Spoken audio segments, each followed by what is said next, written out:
Bonjour à tous, bonsoir à tous, tout dépend de l'heure à laquelle vous nous suivez. Je salue tout le monde, je salue les frères et sœurs de partout dans le monde, chrétiens comme non chrétiens, soyez salués. En tout cas, vous qui nous suivez, encore pour cette émission, la Bible parle. Alors, je me présente, moi c'est le frère Jean. Donc, je suis avec vous aujourd'hui dans cette émission, accompagné, bien entendu, de notre pasteur évangéliste missionnaire, qui est là justement pour étayer, faire l'étude avec nous, pour nous faire comprendre encore par la grâce de Dieu ces thèmes qui sont inspirés par le Saint-Esprit, encore une fois, pour l'édification du corps du Christ. Mais avant toute chose, je vais demander, bien sûr, au pasteur de recommander, encore une fois, à la grâce de Dieu, cette émission, pour que notre intelligence puisse s'ouvrir encore par rapport à ce que nous allons voir aujourd'hui. Sois béni notre Dieu, notre Seigneur, pour ta fidélité, Seigneur, comme ta parole dit, que les bontés de l'Éternel ne sont pas épuisées, ses compassions ne sont pas arrivées à ses termes, elles se renouvellent chaque matin, et c'est à cause de ta fidélité, Seigneur, nous te disons merci, Jésus, parce que nous sommes le témoin vivant de ta grâce et de ta gloire. Seigneur, nous sommes en train d'expérimenter cela depuis ce matin. Alors, Seigneur, nous te disons merci pour ta fidélité, parce que tu as rendu possible, notre Dieu, ces cultes de l'Évangile qui n'est d'autre, Seigneur, notre Dieu, séance spéciale qui est inscrite dans notre ordre, des cadres de nos programmes hebdomadaires. Seigneur, merci Jésus pour tout ce que tu fais est bon. Maintenant, Seigneur, nous voulons te recommander, comme toujours, Seigneur, laisse que tu prennes la place, notre Dieu, comme le maître absolu ce moment, tu nous enseignes, Seigneur, car nous avons besoin de toi. Car tu as dit, les Écritures est aussi fait pour enseigner, pour instruire, Seigneur. Alors voilà pourquoi, Seigneur, nous n'avons que toi, le plus grand maître par excellence, le plus grand rabbin, c'est toi, Jésus. Maintenant, Seigneur, parle, nous voulons t'écouter. Car tu as dit, heureux ceux qui entendent ce que disent l'Esprit à l'Église. Merci Seigneur pour les âmes que tu as disposées. Merci parce que tu vas toucher, oh notre Dieu, encore la sensibilité des âmes, Seigneur, pour pouvoir, notre Dieu, voir, oh notre Dieu, la gloire et la lumière de l'Évangile au travers de ces moments. Seigneur, nous voulons aussi mettre à genoux tout esprit tendancieux qui ne connaissent pas ton nom. Seigneur, tout raisonnement, Seigneur, de toute tendance, Seigneur, nous le mettons à genoux à l'obéissance de ta parole, Seigneur. Au nom puissant et glorieux de Jésus, nous avons aussi dit merci pour ta fidélité, merci pour ces moments. Merci Seigneur pour ta présence, cher Saint-Esprit. Reçois la gloire qui te revient. Merci Jésus. Alléluia. Amen. Amen. Alors, très bien. Aujourd'hui, le thème de notre émission, la Bible parle, c'est la discontinuité de l'ancienne alliance et la continuité de la nouvelle alliance établie par le Saint-Esprit à l'Église. Donc, c'est ce que nous allons étudier ce soir, encore une fois, pour l'édification de tout un chacun. Alors, conformément, bien entendu, à ce que, parce que, bien sûr, cette émission s'inscrit toujours dans ce que nous avons vu dernièrement avec la Pentecôte, sur le Saint-Esprit. C'est toujours l'œuvre du Saint-Esprit que nous continuons à voir, et nous abordons aujourd'hui un autre aspect. Nous avons parlé de comment est-ce que l'Église est née le jour de la Pentecôte. Et aujourd'hui, nous allons entrer un tout petit peu plus dans tout ce qui concerne l'œuvre aujourd'hui du Saint-Esprit dans l'Église. Voilà. Donc, sans plus tarder, je vais donner la parole au pasteur missionnaire évangéliste de nous donner un aperçu de ce qui sera vu aujourd'hui conformément au thème. Oui, merci mon frère bien-aimé. D'abord, soyez bénis, je te salue. Et j'ai béni encore tous ceux-là qui sont en train de nous suivre, peu importe la manière dont vous nous suivez. Vous êtes vraiment des amis sympathisants, vous êtes le corps de Christ, le corps mystique de partout où vous êtes. Soyez bénis. Shalom à tous. Que la paix de notre Seigneur Jésus soit notre partage. Nous vous disons vraiment notre gratitude. Soyez le bienvenu pour cette séance qui est faite pour le culte de la parole. Alléluia. Oui, aujourd'hui pour ce thème dont le Saint-Esprit nous a inspiré. Alors, comme vous l'avez si annoncé, Le thème est ainsi intitulé la discontinuité du culte de l'Ancien Testament et la continuité du culte dans la Nouvelle Alliance qui est établie par le Saint-Esprit à l'Église. Alors, pour bien comprendre ces termes, pour vraiment mettre à la lumière, donc je veux dire l'ombre qui était des choses avant et la lumière de ce qui est aujourd'hui, alors nous allons donc voir au moins 5 points qui sont des sous-points sur les grands thèmes qui font l'objet de notre thématique, de notre problématique. Donc, nous avons la discontinuité. Nous allons parler de la discontinuité, nous allons parler de la continuité, nous allons parler des éléments du culte. Donc, nous allons parler des sacrifices eucharistiques, nous allons parler de la purification. Et voilà, donc c'est ça. Donc, en parlant de la discontinuité, eh bien, c'est la discontinuité du culte. La continuité, c'est la continuité du culte. Les éléments du culte qui fait l'objet même du point, je vais dire, les quintessences de notre thématique. Et après, l'eucharistie, eh bien, les sacrifices eucharistiques. Voilà aussi la purification. En bref, c'est ce que nous allons voir. Très bien, très bien. Donc, je crois que là, tout est assez clair. On a touché les mots-clés de ce thème, où on parle de continuité, de discontinuité. On parle de ce que le Saint-Esprit a mis en place dans l'Église. Donc, on fait référence à la discontinuité, on fait référence à la continuité. Quand on parle de ça, quelle est la différence quand on parle de continuité, discontinuité? Est-ce que c'est un Dieu différent? Est-ce que c'est seulement un culte différent, un peuple différent? Éclaircissez-nous un peu par rapport à ces deux expressions. D'accord, donc nous allons commencer par comprendre aussi ce qu'on appelle généralement la définition du concept, sinon un peu, nous allons essayer un peu d'analyser la thématique qui fait l'objet, et comme je l'ai dit tout à l'heure, de notre débat, de notre partage, n'est-ce pas? Donc voilà, sur la discontinuité, c'est ce que vous voulez savoir. Pourquoi on parle de la discontinuité? Pourquoi sur quel point en fait? Bon, d'abord nous allons comprendre déjà. Ouais. Les Saint-Esprit nous donne les termes qui disent la discontinuité du culte et la continuité du culte dans l'Ancien Testament qui est établi par le Saint-Esprit. Ce que nous sommes en train de suivre aujourd'hui, nous allons développer maintenant, ça fait juste l'objet d'une suite logique de ce que nous avons déjà commencé à étudier depuis où nous avons parlé de la Pentecôte chrétienne. Quand on parlait de la Pentecôte chrétienne, nous avons signifié, pour mieux comprendre, pour arriver à ce temps, nous allons devoir faire ce qu'on appelle un peu les contextes, n'est-ce pas, de nos enseignements sur les thèmes, les contextes des thèmes. Pourquoi nous avons abordé ces thèmes? N'est-ce pas, c'est voir les contextes lointains où c'était justement, on parlait de la Pentecôte chrétienne qui fait partie des promesses de l'Ancien Testament où Dieu disait qu'il va envoyer le Saint-Esprit, il va faire ce qu'on appelle une nouvelle alliance. Cette alliance sera une alliance nouvelle où ça sera inscrit à l'intérieur, où ça sera plus sur le pierre, ça sera plutôt dans le corps de chair, autrement dit, ça sera dans l'âme qui va imprimer les lois et l'alliance, n'est-ce pas? Et cette fois-ci, ça sera une alliance qui sera éternelle, n'est-ce pas? Maintenant, nous avons expliqué toutes ces choses, comment est-ce que cela devait se produire. Et nous avons compris que le jour où le Saint-Esprit est venu, c'est le jour où l'Esprit est venu carrément inaugurer la nouvelle alliance.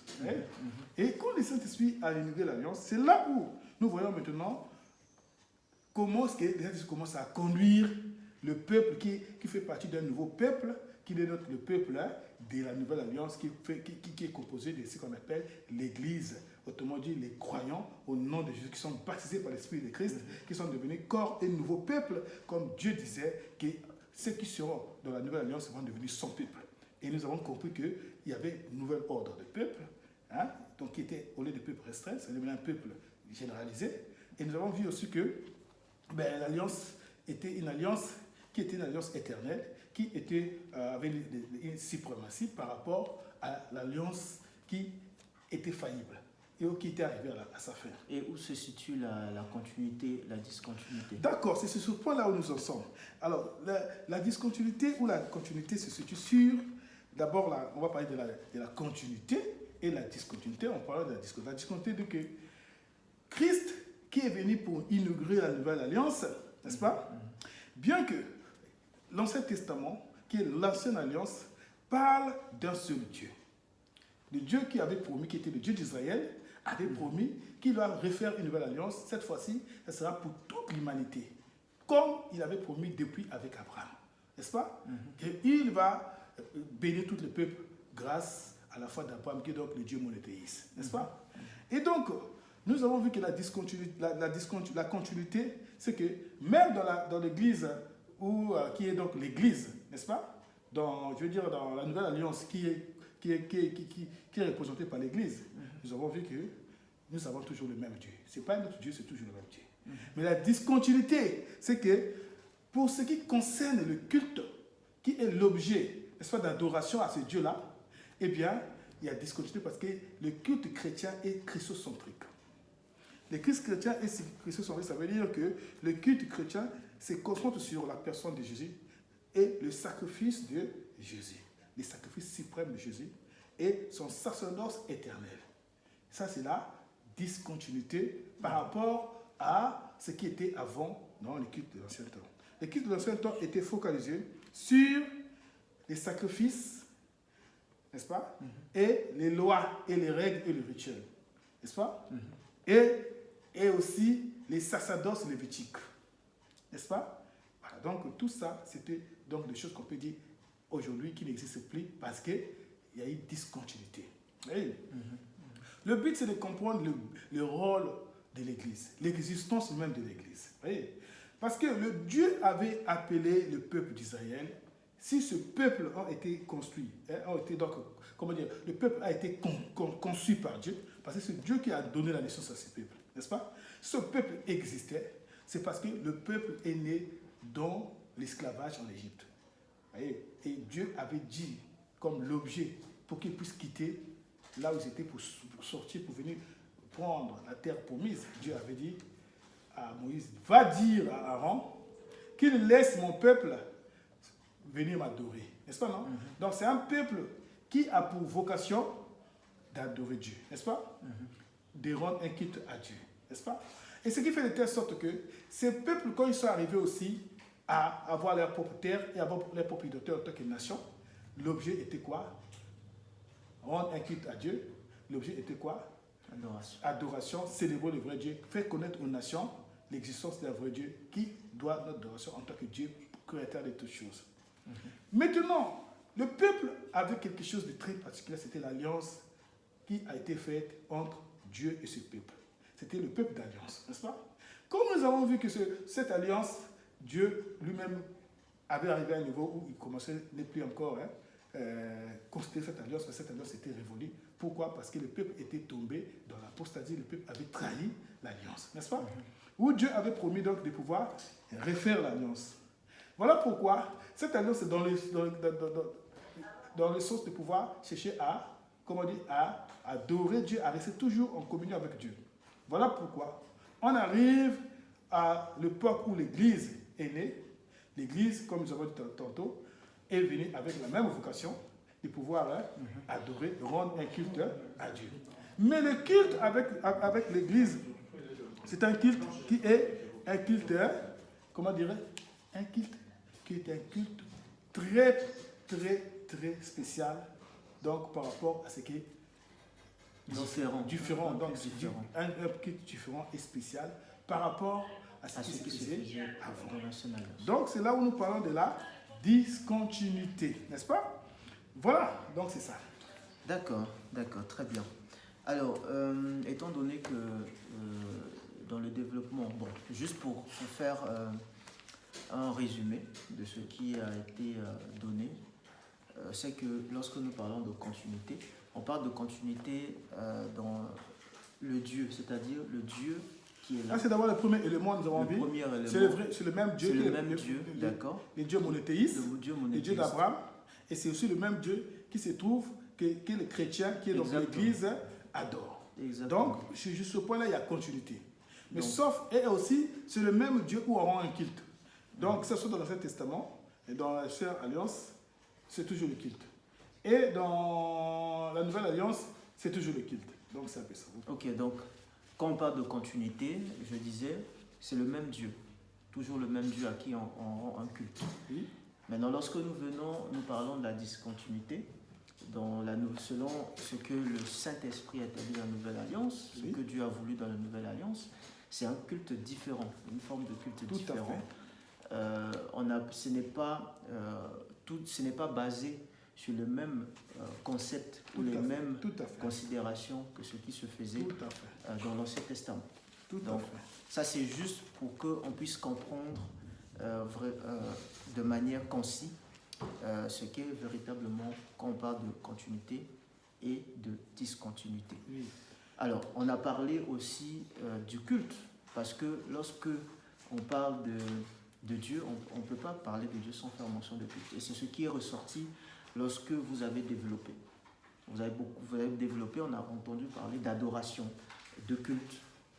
Et aujourd'hui, Dieu a fait de nouvelles choses dans la nouvelle alliance, avec l'Église. Parce que le nouveau peuple, en réalité, c'est l'Église.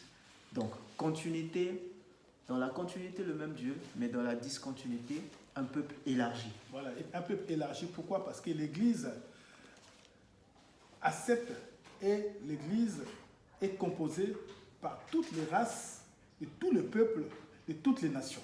Voilà. Ce qui fait de telle sorte qu'il y ait discontinuité, bien qu'il y a toujours, on a besoin juste d'un peuple qui est le peuple qui doit adorer Dieu. Mais cette fois-ci, Dieu n'est plus seulement le peuple d'alliance qui est avec Israël, mais cette fois-ci, l'alliance est faite avec toutes les nations, dont toutes les nations et tout le peuple de toutes les langues sont incorporés dans le corps qu'on appelle le corps de Christ, qui est le corps mystique, qui est l'ensemble des chrétiens qui acceptent Jésus. Voilà. Donc, ce qui fait de telle sorte que nous avons un peuple élargi. Donc, c'est un peuple élargi. Alors que dans l'Ancienne Alliance, c'était un peuple restreint, qui était au peuple d'Israël. Voilà. Je vais encore ajouter un élément, parce que jusqu'alors, vous avez besoin de comprendre la différence de la discontinuité sur ce qui fait vraiment la différence, n'est-ce pas? Nous avons aussi les sacrifices. Le peuple, je veux dire, l'Ancienne Alliance était focalisée sur les sacrifices. Donc, il fallait qu'il y ait, je veux dire, les offrandes, les sacrifices qui devaient être vraiment faits. Et il devait y avoir, comme dit, des cérémonies, des rituels qui devaient se faire pour qu'on puisse parler en termes de culte. Oui. Justement, essayez d'aller un peu plus en profondeur, parce que là, vous avez cité des éléments, les éléments de base qui font la continuité, la discontinuité, pour qu'on puisse avoir un tout petit peu un aperçu par rapport à ces deux notions. Mais on aimerait bien aller un peu plus en profondeur sur ce qui différencie véritablement. Parce que pour le moment, ce n'est pas encore clair. On aimerait vraiment avoir beaucoup plus d'éléments. Et je pense que vous avez commencé, mais... Oui, c'est ce que je disais. Ouais. Ce qui fait la différence, je suis en train de décortiquer, c'est qu'il y avait les sacrifices, il y avait la loi. Ces deux éléments, c'était des éléments très capitaux pour qu'on parle des cultes dans l'Ancien Testament, dans l'Ancienne Alliance. Ça veut dire qu'on ne pouvait jamais parler de culte là où on se retrouve pour adorer tout dans le temple, tant qu'il n'y a pas cérémonie de sacrifice. Parce qu'il n'y a pas de sacrifice, il n'y a pas pardon. On ne peut pas communier avec le Dieu d'Israël sans pourtant qu'il ait des cérémonies. Voilà pourquoi il n'y avait qu'un lieu de culte qui était donc le temple de Jérusalem, qui était un point central, n'est-ce pas? Donc un lieu qui était sacré et central pour pouvoir parler en termes de culte. Le culte ne se faisait pas n'importe où. En Israël, le culte se faisait qu'à Jérusalem. Et à Jérusalem, où? C'était dans le temple, n'est-ce pas? Le culte était centralisé à Jérusalem pour le temple, là où on devait effectuer des sacrifices. Donc les cultes étaient fondés sous la loi et sur le sacrifice, n'est-ce pas? Donc il veut dire que non, par rapport à ces éléments-là, nous allons voir que pour la nouvelle alliance, ce n'est pas le cas. Oui, on va y arriver. C'est pour comprendre, parce qu'on parle de l'ancienne alliance, on a compris que c'était basé sur les sacrifices et sur la loi. Tout à fait. Parce que c'était une alliance, l'alliance que Dieu avait tissée avec le peuple d'Israël. Oui. Et ça, c'est ce que Dieu avait fait avant. Oui. Mais aujourd'hui, on parle de l'Église et on va surtout parler de ce que Dieu a fait dans l'Église. Et on réserve cette partie-là vraiment pour aller vraiment en profondeur comprendre. Donc déjà là, nous avons fait la différence. Véritablement, nous savons que le culte se faisait différemment. Et il y avait autre chose. Il y avait des sacrifices qu'il fallait faire, il y avait des symboles, et il y avait un lieu précis où il fallait être pour parler réellement de culte.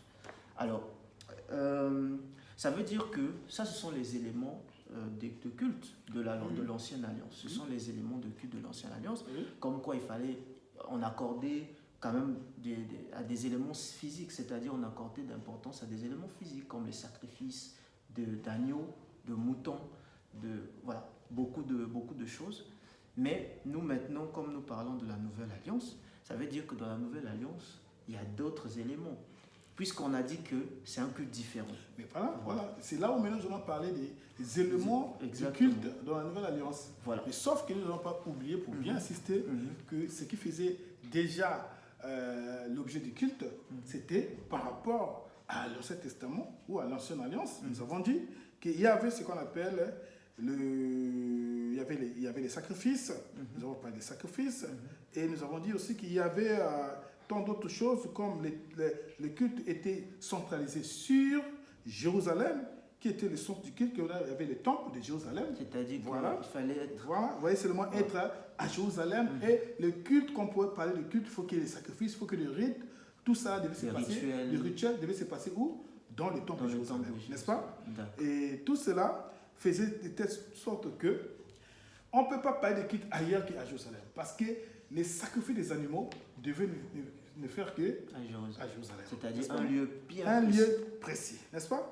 Quand les Juifs se retrouvaient dans d'autres villes, ils devaient prendre l'orientation de Jérusalem pour prier, n'est-ce pas? Et quand les Juifs se retrouvaient dans d'autres villes, même dans la Palestine qui est Israël, eh bien, on ne pouvait pas parler de culte, on pouvait juste parler des... Bon, genre, ils pouvaient se retrouver pour des moments d'enseignement dans les synagogues, mais on ne pouvait pas parler en termes de réellement de culte. Le culte, proprement dit, devait forcément se passer dans les temples de Jérusalem. Ouais. Tandis que dans la Nouvelle Alliance, les cultes peuvent se passer dans n'importe quel endroit, qui n'est pas forcément que ce soit dans un temple donné, n'est-ce pas? D'accord. Déjà, le culte veut dire les chrétiens qui se retrouvent pour adorer Dieu, n'est-ce pas? Pour adorer qui? Pour adorer Jésus. Et le culte, comme nous avons dit, est centralisé pour une personne qui est la personne principale, c'est Jésus, dans la Nouvelle Alliance. Ça veut dire que le culte est christocentrique, n'est-ce pas? Alors, maintenant, parlant des christocentriques, le culte n'est plus sacrificiel.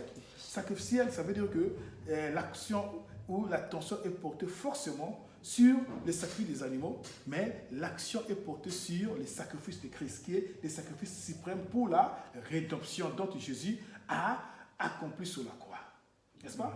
Voilà pourquoi l'élément aussi de base qui fait les cultes chrétiens, c'est l'Eucharistie, les sacrifices eucharistiques. N'est-ce pas? D'accord.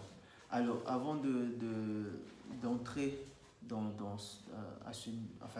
parler un peu en détail ce point-là, j'aimerais que déjà on puisse nous donner une indication sur les éléments de culte. C'est-à-dire qu'aujourd'hui, pour quelqu'un, un enfant de Dieu, comment doit-il...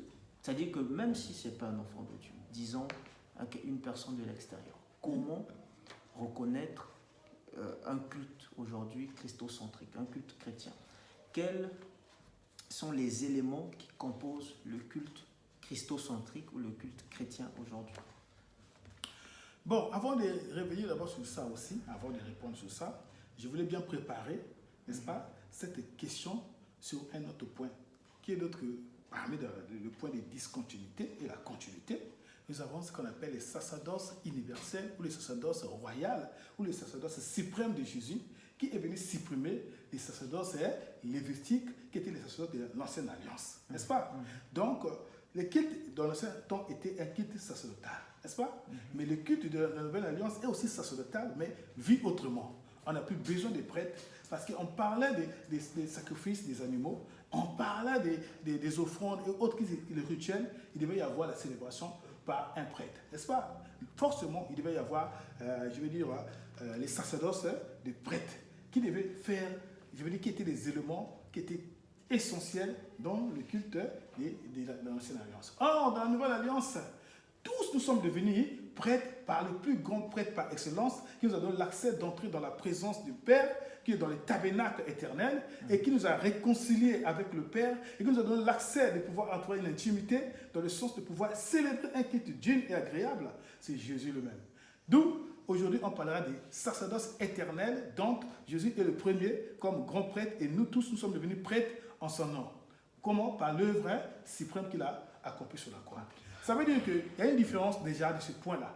Comme quoi, les chrétiens sont devenus tous des prêtres pour célébrer un culte à Dieu. Est-ce qu'on pourrait donner un passage déjà pour donner une indication? Parce que depuis, on entend de parler, mais il faudrait que les enfants de Dieu qui nous suivent, ou bien ceux qui nous suivent, puissent aussi avoir des passages pour qu'ils puissent se référer à la Bible. D'accord. Alors, soyez bénis, vous nous suivez en ce moment. Déjà, nous avons, pour bien comprendre déjà que voilà, donc, c'est que nous disons l'Ancien Testament, qui était l'Ancienne Alliance, était juste l'ombre des choses à venir, et qui était comme la lune, et maintenant la Nouvelle Alliance est la lumière, qui est donc le soleil. Alors, pour comprendre et pour donner réellement des versets qui soutiennent ce que nous disons, nous allons voir par exemple l'épître aux Hébreux. Hébreux chapitre 1, le verset 13. Vous voyez, non? Il nous dit ceci. Nous avons un tel grand prêtre qui s'est assis à la droite du trône de la majesté dans le lieu, dans le ciel, ministre du sanctuaire et du véritable tabernacle qui a été dressé par le Seigneur et non par les hommes. Vous voyez, cette parole-là, ça confirme que, effectivement, en étant avec Jésus, n'est-ce pas? Jésus, il est le grand prêtre par excellence, n'est-ce pas, par rapport aux prêtres qui n'étaient d'autres des prêtres à l'époque de l'Ancienne Alliance, n'est-ce pas? Jésus, il est plus tous ces mondes, tous ces prêtres, donc Jésus est plus excellence. Et aussi, lui, pourquoi il est plus excellent? Parce que lui, il n'est pas entré dans le lieu très saint comme c'était l'ordre des choses établies, mais lui est allé directement dans le ciel en la présence de Dieu, n'est-ce pas? Et il a fait quoi? Il s'est assis à la droite du trône de la majesté dans le ciel, où lui, il a fait quoi? Il est devenu le ministre, n'est-ce pas, du sanctuaire. Pourquoi? Pour justement rendre et présenter à Dieu, n'est-ce pas, ça veut dire notre sacrifice. Parce que le but était quoi dans le culte de l'Ancien Testament ou dans l'Ancienne Alliance? Les grands prêtres étaient censés prendre les offrandes, n'est-ce pas, et aller dans le sanctuaire, n'est-ce pas, pour la rémission. Et pour la rémission des péchés, n'est-ce pas? Et ce qui fait en sorte que Dieu pouvait agréer l'offrande et pouvait accepter dans sa présence la communion intime avec celui qui était censé être, je vais dire, le coupable. Mais or, il s'avère que Christ, une fois qu'il a accompli les sacrifices comme l'agneau, et il a fini cette action-là, ça c'était déjà résolu, il a accompli la justice de Dieu, et il est allé encore faire deuxième mission, le grand prêtre. Comment? En entrant dans le ciel en tant que grand prêtre établi selon les desseins et les décrets de Dieu à l'ordre de Melchisédek, comme le grand prêtre, bien qu'il n'était pas selon l'ordre établi selon la loi du tribut des Lévites. Il ne pouvait pas être prêtre. Mais l'ordre établi selon le décret suprême et souverain de Dieu, il était prêtre, grand prêtre à l'ordre de Melchisédek. Voilà pourquoi il est entré dans les sanctuaires spirituels, même dans le sein de Dieu, n'est-ce pas? Et il a présenté quoi? L'acte qu'il a fait, maintenant, pas plus comme agneau, mais les sacrifices qu'il a accomplis lui-même, n'est-ce pas? Et là, il a donné maintenant l'accès à l'humanité d'être justifié par la foi et de pouvoir maintenant être en communion directe avec Dieu et de pouvoir devenir aussi des prêtres parce qu'il lui est le grand prêtre par excellence. D'où la Bible nous dit, dans Apocalypse, nous avons vu ça, qu'il a fait de nous un royaume de prêtres ou un peuple pour Dieu qu'il a acquis. Donc comme royaume de prêtres, à cause de l'acte de la rédemption qu'il a accompli sur la croix. Amen. Donc ça c'est quelque chose de très important pour comprendre que la différence qui existait dans l'Ancien Testament, dans l'Ancienne Alliance, c'est que tous n'étaient pas des prêtres. Mais il y avait une tribu réservée qui était une tribu faite pour les prêtres et ils devaient servir les autres. Et ils devaient aussi servir Dieu. Mais dans la Nouvelle Alliance, on est tous devenus royaume de prêtres par l'action que Jésus a fait et nous sommes rendus maintenant, nous sommes devenus prêtres par rapport à l'action qu'il a fait et qui nous a donné cette communion. Et nous avons été justifiés. En plus, autre chose, c'est que Jésus, lui, il a fait ce qu'on appelle un sacerdoce supérieur à ce qui était fait avant parce que lui, il est allé directement lui-même en personne dans le sein de Dieu. Est-ce que vous voyez? Par contre, les sacrifices de Jésus est éternel. c'est-à-dire les sacerdoces de Jésus, est éternel. Ce qui fait la différence. Or, les sacerdoces de l'Ancienne Alliance étaient limités et c'était faillible. Amen. Alléluia. Donc, nous avons très bien compris. Ça, c'était juste pour introduire. Maintenant, je vais répondre à ta question. Puisque tu as oui, justement, j'en viens. Voilà. C'est pourquoi je relance. C'est-à-dire pour déjà bien poser ce qui a été donné au passage biblique pour soutenir ce qui a été dit jusque-là. Donc, on a compris vraiment ce que Dieu a fait en ce qui concerne la nouvelle alliance par rapport à ce qui était là dans l'ancienne alliance. Donc, maintenant, quels sont les éléments de culte aujourd'hui dans la nouvelle alliance? Nous avons compris, nous avons compris que Jésus est allé dans le sein de Dieu et il est allé en tant que sacrifice suprême. C'était lui le sacrifice suprême en réalité. Parce que ni les sacrifices d'agneau, ni les sacrifices de bœuf pourraient en fait apaiser la colère de Dieu. Oui. Donc en cela, il a fait de nous un royaume de prêtres, un royaume de sacrificateurs. Oui. Aujourd'hui, maintenant, quels sont les éléments de culte? Vous qui suivez aujourd'hui, vous qui nous suivez aujourd'hui, excusez-moi, quels sont les éléments aujourd'hui qui sont inscrits dans la Bible? J'ai compris. Voilà. Au fait, tu veux savoir la différence des éléments qui constituent... Des éléments de culte, effectivement. Voilà. Est-ce qu'on garde toujours les mêmes éléments qui étaient dans le culte? Merci de me prêter les mots. Voilà. Ou c'est différent par rapport au culte. Exactement. Déjà, nous allons voir que le culte dans la nouvelle alliance, qui est d'autres, le culte célébré par l'Église, qui est le nouveau peuple, qui fait l'ensemble de tout le peuple et toutes les races, et bien nous allons voir que ces éléments est bien expliqué de comment le Saint-Esprit a fait l'existence et a mené l'existence de l'Église et a reconstruit le culte en l'Église. Nous allons lire Actes chapitre, donc nous avons cela à Actes chapitre 2, le verset 42. D'accord. Nous pouvons lire? Oui, pouvons lire. Oui. Justement, je vais lire un instant.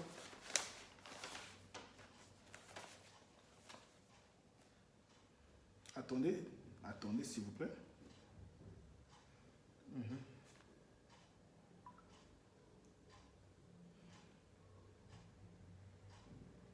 Donc nous avons parlé d'actes. Acte 2. Acte 2. Combien? Le verset 28 et 42. 42. Acte 2, 42.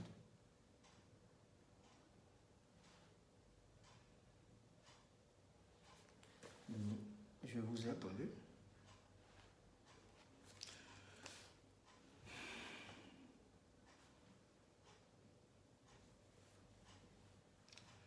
Voilà, donc acte 2, vous avez dit, nous avons dit acte 2, verset 42. 42.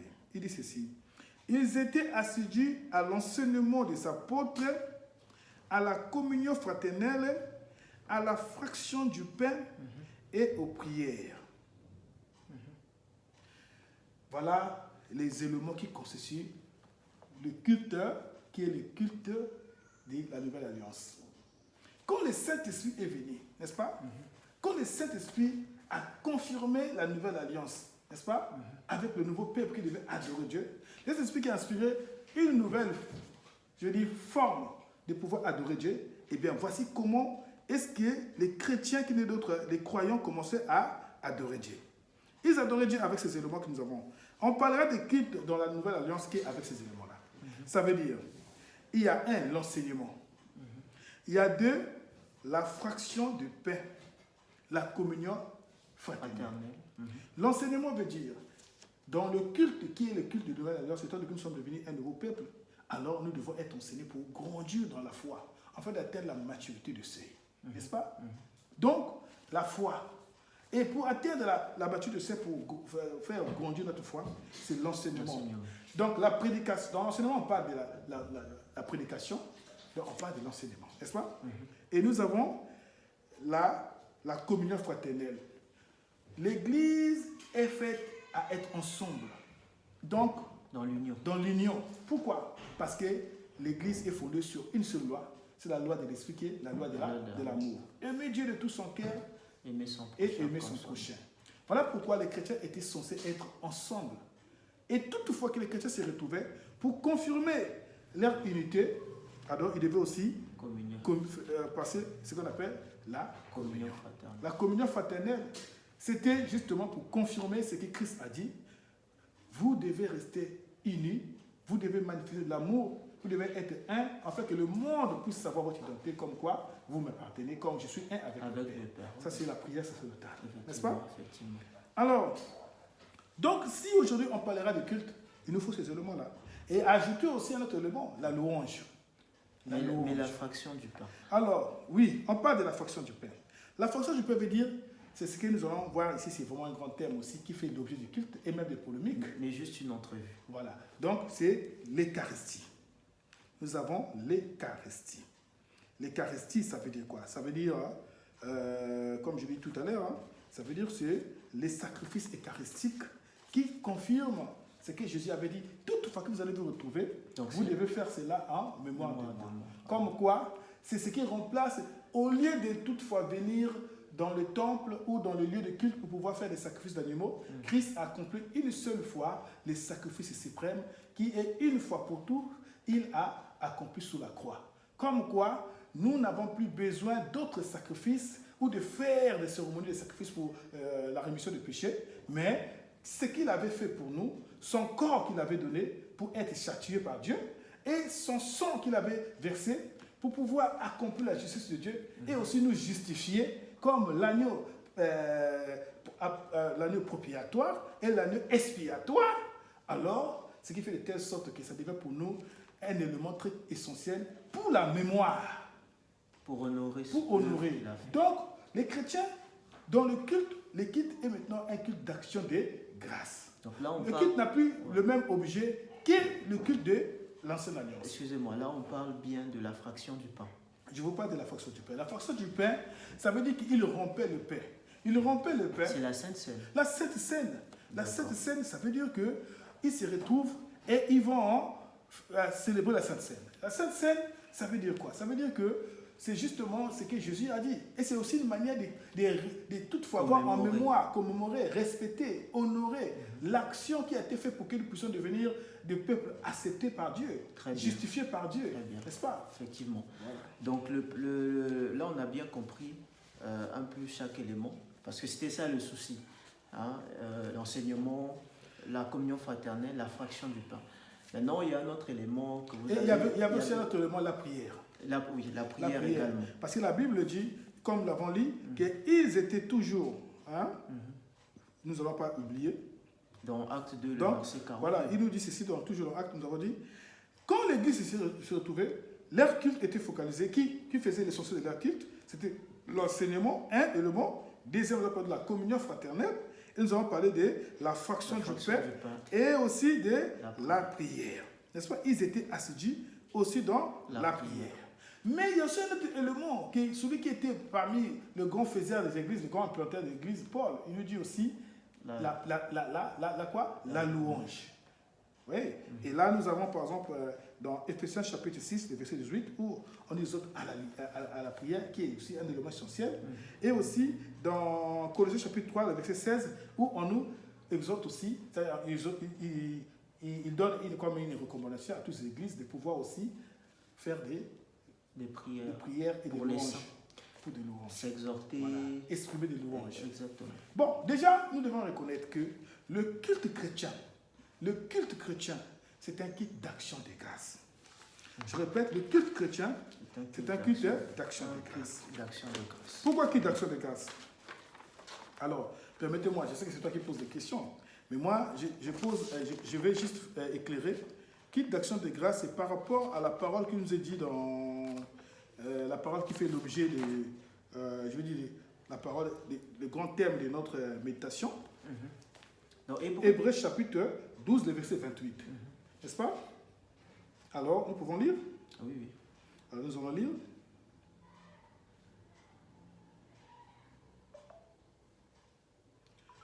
Voilà, donc nous avons dit, c'est Hébreux ce qui fait à ce que nous puissions avoir l'idée sur le culte chrétien. Pourquoi les chrétiens peuvent parler en termes de culte et leur culte est fondé sur l'action de grâce. Alors, comme quoi, avant que vous n'entriez en fait dans les détails, nous avons compris de quoi est composé exactement les éléments du culte avec les passages. Déjà, Acte 2, le verset 42, nous donne déjà un aperçu de ces éléments-là. Paul, dans le livre d'Éphésiens, vient ajouter justement encore d'autres éléments. Il parle de la louange, justement, et il vient aussi mettre un trait sur le type de prière, où il parle de prières de supplication, il parle de prières adressées envers les saints, c'est-à-dire prier pour les saints. Voilà. Donc, il fait mention de ces prières-là pour que les gens comprennent réellement les éléments du culte. Et tout ça, comme vous l'avez dit, c'est le culte chrétien, christocentrique, et c'est un culte basé sur l'action de grâce, c'est-à-dire l'action de grâce. Maintenant, conformément à ça, à ces éléments-là, ces indications que la Bible nous donne, comme on parle d'action de grâce, alors est-ce qu'on peut vraiment donner les éléments fondamentaux qui donnent vraiment du sens au culte? Hormis les éléments que nous connaissons, quel est le sens que cela prend, le culte chrétien? Les éléments qui donnent du sens. D'accord.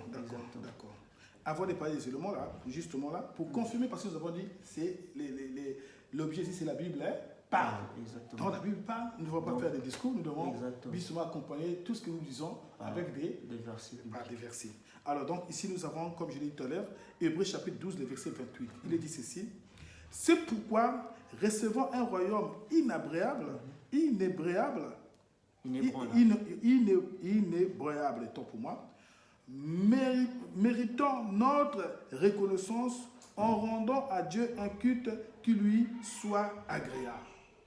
Ça veut dire quoi? Ça veut dire que déjà, nous sommes devenus un peuple, mais un peuple royal. D'où la parole nous dit que nous sommes devenus un royaume des prêtres. En tant que royaume des prêtres, alors, ici, on nous dit que nous avons reçu ce qu'on appelle un royaume qui ne faillit jamais. Pourquoi? Ça veut dire que nous sommes entrés dans une alliance qui sera une alliance éternelle. Ça ne sera pas un bon jour, on va se réveiller pour dire que non, la nouvelle alliance est révolue. La nouvelle alliance ne pourrait jamais être révolue comme l'ancienne alliance a été révolue après un moment. N'est-ce pas? Donc nous sommes rentrés dans une alliance sacerdotale suprême et éternelle. N'est-ce pas? Et ce qui veut dire ce que nous voilà pour on dit, après avoir compris le pourquoi Dieu nous a fait une nouvelle, il a fait une nouvelle alliance, il a fait maintenant un nouveau peuple dont nous sommes devenus tous dans le royaume des prêtres comme royaume sacerdotal, n'est-ce pas? Alors on nous fait savoir que nous de notre côté, nous devons faire quoi? Lui rendre un culte de reconnaissance. Parce que nous n'avons pas mérité tout ça. Nous n'étions pas là. Ce n'était pas ça. Vous voyez, le peuple qui était le peuple choisi, le peuple béni, le peuple d'alliance, c'était le peuple d'Israël. Mais comme Dieu, dans son amour, avait promis de réconcilier le monde avec lui, par son Fils, d'après le proto-évangile, depuis Genèse chapitre 3, le verset 2, n'est-ce pas? Alors, voici les choses, donc je voulais dire, voici l'accomplissement de la parole.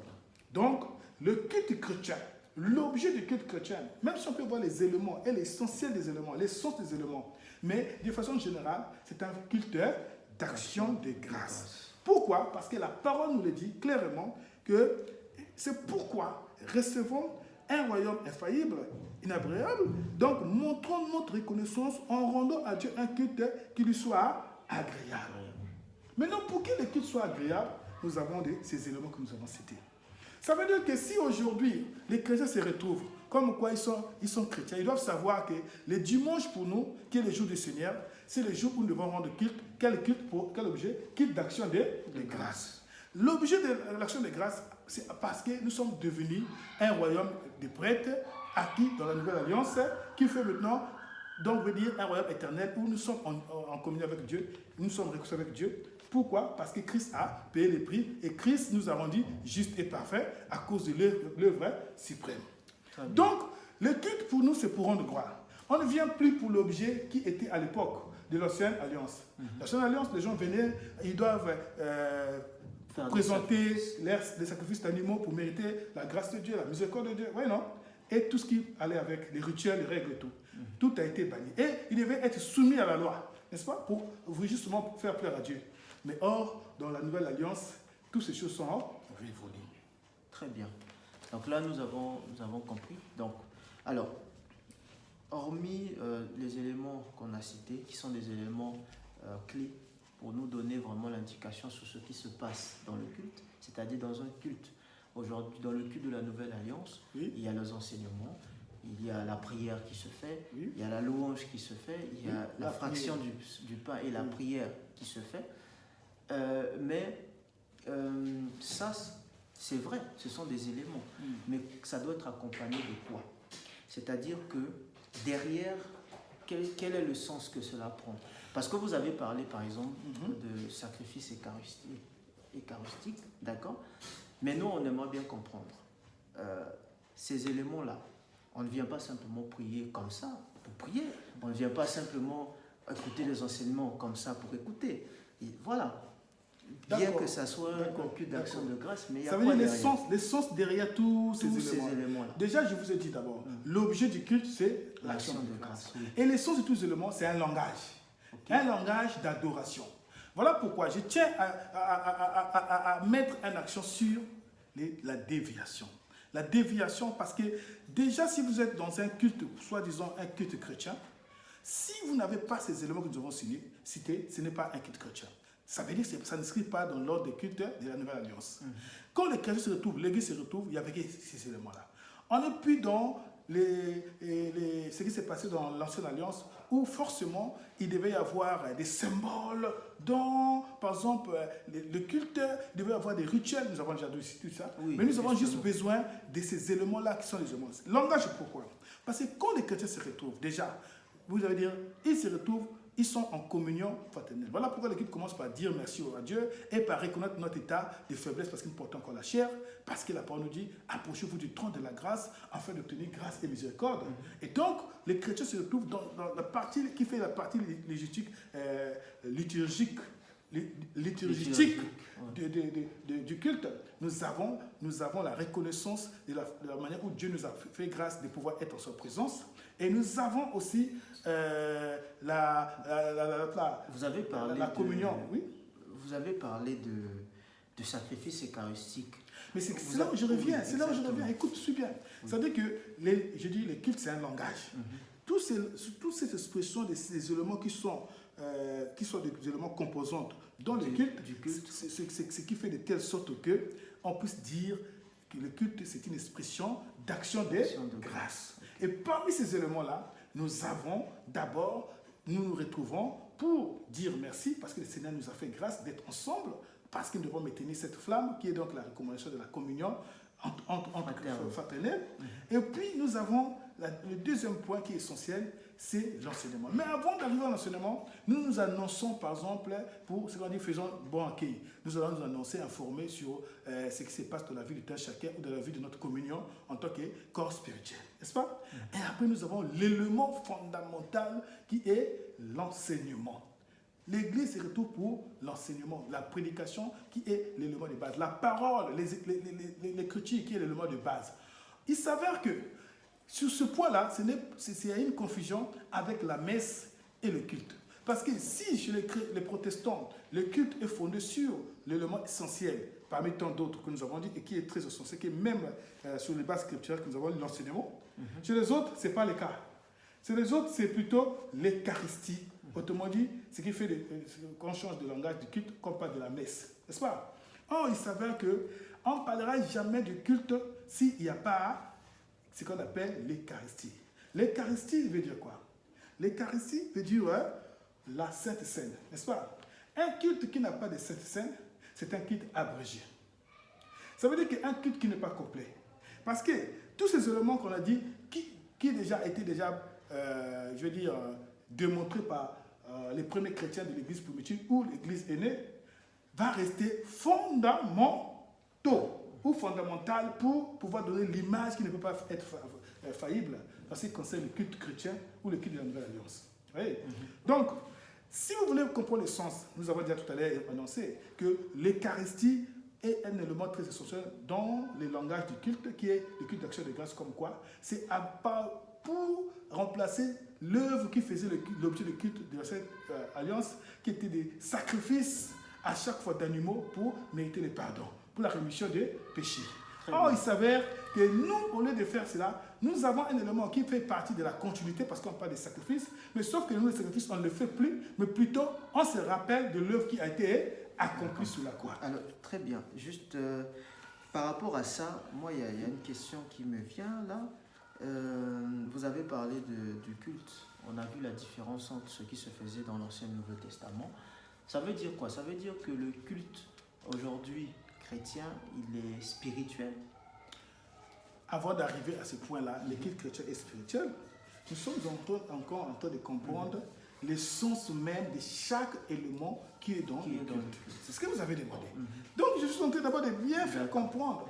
C'est qu'aujourd'hui, il y a des chrétiens qui se retrouvent pour le culte, mais qui ne donnent pas une valeur à certains éléments qui constituent et qui restent des éléments fondamentaux et qui doivent réellement exprimer le langage du culte. On ne parlera jamais de culte chrétien s'il n'y a pas ces éléments-là. Est-ce que tu comprends? Ça veut dire que si vous arrivez dans un culte chrétien où il n'y a pas l'enseignement, je veux dire la prédication, ce n'est pas un culte chrétien. Si vous arrivez dans un culte chrétien, il n'y a pas la fraction de pain, ça veut dire que c'est un culte abrégé, pour ceux qui comprennent. Ouais, non? Pourquoi abrégé? Parce que il faudrait toujours rappeler des sacrifices, car Jésus a dit, faites ceci en mémoire de moi, toutefois que vous vous retrouvez. Pourquoi Jésus avait dit en mémoire de moi? Parce que Jésus savait qu'il va accomplir le plus grand sacrifice une fois pour toutes. Au lieu que les gens vont se retrouver, pour qu'on parle de culte, il nous faut forcément ça. Or, il savait qu'aujourd'hui, il y a des églises qui ne considèrent pas la Sainte Seine. Il y a des églises qui peuvent faire toute une année, il n'y a pas de Sainte Seine. Plus de 6 mois, il n'y a pas de Sainte Seine. Mais pourquoi? Parce qu'ils ne savent pas que l'élément fondamental parmi des éléments qui constituent le culte, il y a la Sainte Seine. Et il y a des églises aussi qui ne savent pas que quand ils font un culte sans Sainte Seine, c'est un culte incomplet. Ce n'est pas un culte complet, c'est un culte à morceaux qui n'obéit pas à la parole. Le but de cet enseignement-là, c'est comprendre l'action du Saint-Esprit dans le culte et comment le culte a été réformé par rapport à le culte qui était avant, n'est-ce pas? Ouvrir les yeux des chrétiens pour savoir réellement le rôle du Saint-Esprit par rapport à l'existence de l'Église. Très bien. Donc, je reviens sur ceci. C'est là où on parlait de la déviation du culte et de la messe. Je répète, le culte et la messe, ce n'est pas la même chose. Alors, c'est quoi la différence? La différence, c'est que la messe, l'accent est mis porté sur l'Eucharistie. Ils ne peuvent pas faire... donc, la messe, l'essentiel, c'est l'Eucharistie. Ça veut dire qu'on ne peut pas lire la parole de Dieu, on ne peut pas mettre sur la parole de Dieu, mais on va plutôt faire l'Eucharistie. Donc, l'accent est porté sur l'Eucharistie. L'Eucharistie veut dire la communion veut dire la Sainte Seine. Vous voyez? En plus, tout cela est né dans une déviation de la compréhension de ce qui concerne la discontinuité et la continuité sur les sacerdoces. Les sacerdoces dans l'Ancien Testament étaient, nous avons dit tout à l'heure, étaient fondés sur les sacrifices et étaient à un corps d'une tribu que Dieu avait accordé, des Lévites, qui devaient normalement faire des services du sacerdoce. Or, la déviation dans l'Église a fait de telle sorte qu'on ramène encore un corps spécial qu'on appelle le corps de prêtre pour faire les sacrifices. Comme accentuer à chaque fois qu'il y a culte, comme si c'était imparfait, l'œuvre de Christ, et accentuer comme c'était fait, comme dirais-je, d'actualité et restaurer le culte avait fait. Chose qui est une déviation. Voilà pourquoi les chrétiens, quand le siècle de la lumière est arrivé, au XVIe siècle, quand il y a la réforme, les chrétiens ont compris que le diable a voulu dévier le culte dans son sens et qui était le sens fondé sur les Écritures. Ça veut dire la fausse religion est venue changer l'essence même de ce qu'était le culte. Okay. C'est là où vous allez voir que beaucoup de chrétiens ne savent pas que la messe est une abomination. La messe, c'est une abomination. Pourquoi abomination? Parce que déjà, les sacerdoces des prêtres est révolu. Nous tous, nous sommes devenus prêtres parce que nous avons dit ceci. Il a fait de nous un royaume des prêtres parce que lui-même, il est le plus grand par excellence. N'est-ce pas? En nous faisant entrer dans le sanctuaire et le tabernacle éternel, dans le sacerdoce éternel. Donc maintenant, le diable vient prendre seulement les sacrifices du corps, de ce qui s'est pesé dans le culte païen. Il ramène, et avec la confusion de la mauvaise compréhension qui était très erronée des esprits hérétiques de ce qui s'est passé dans le Saint-Temps, ils ont ramené ça à l'Église. Voilà pourquoi aujourd'hui on parlera des prêtres, des cardinals, tous ces corps-là qui étaient nés dans la déviation de l'Église. C'était pour détruire l'essence même du culte, fondé selon la parole, selon l'image que nous avons eu dans Acte 2, verset 40. Donc, nous ne devons pas ignorer que la messe est une abomination. Abomination, pourquoi? C'est parce que pendant la messe, il faut y avoir un prêtre. Déjà, le corps du prêtre est à proscrire dans la Nouvelle Alliance. Et quel est le rôle du prêtre? C'est représenter, réactualiser l'acte qui, selon lui, qui est imparfait, de ce que Christ a fait une fois, accompli sur la croix. Et en plus, quoi? Ils arrivent seulement à mettre en action sur une fausse Eucharistie. Une fausse Eucharistie. Voilà, une fausse Eucharistie. Voyez, non? Quelle est la fausse Eucharistie?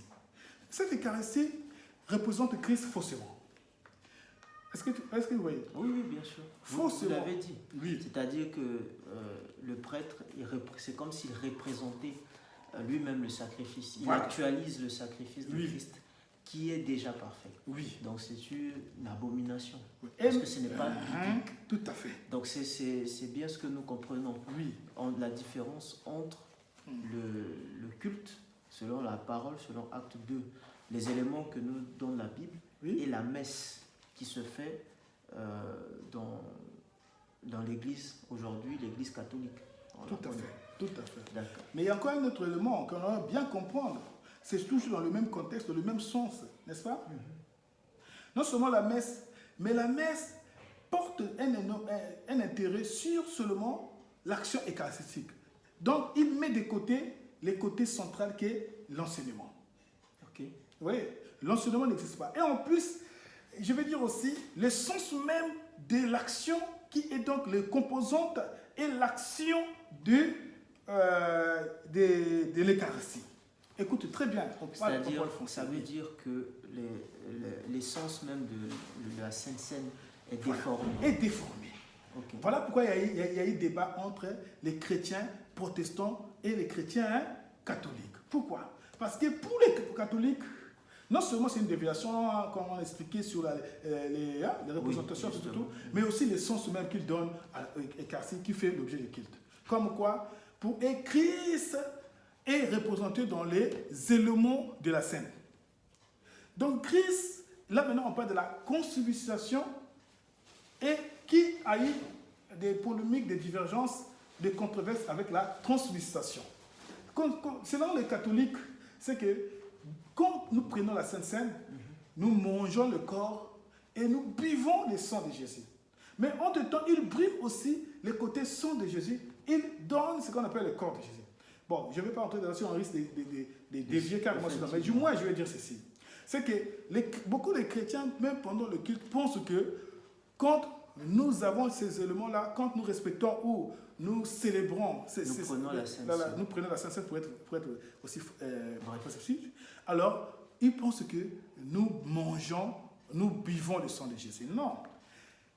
Jésus a fait ce qu'on appelle l'acte suprême sur la croix, qui était les sacrifices, qui étaient, je vais dire, excellence et de l'excellence. Le sacrifice parfait. Parfait pour pouvoir accomplir la volonté de Dieu en ce qui concerne tout ce qui s'est passé comme action des sacrifices.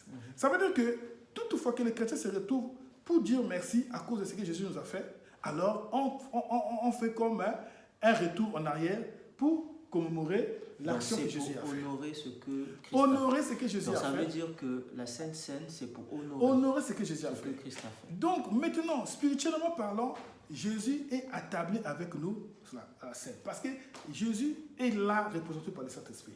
N'est-ce pas? Donc ça veut dire nous mettons à table avec les Seigneurs. N'est-ce pas? Maintenant, nous mangeons, nous buvons pas le corps de Jésus, mais plutôt nous rappelons à ce qu'il a fait et nous mangeons ensemble dans l'intérêt de pouvoir confirmer notre union en Christ.